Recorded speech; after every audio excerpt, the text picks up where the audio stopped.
If it is possible to clear your block list without unblocking the people. To do that, first we have to check our block list. So let's just go to our profile. From here, tap on the three dots at the top right.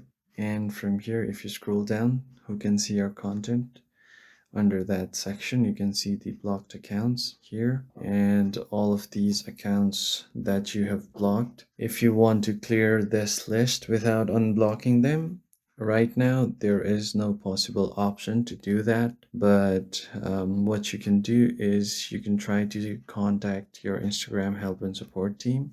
So just go back and scroll all the way down to go find help, and from here you can report a problem and just tap on report without shaking.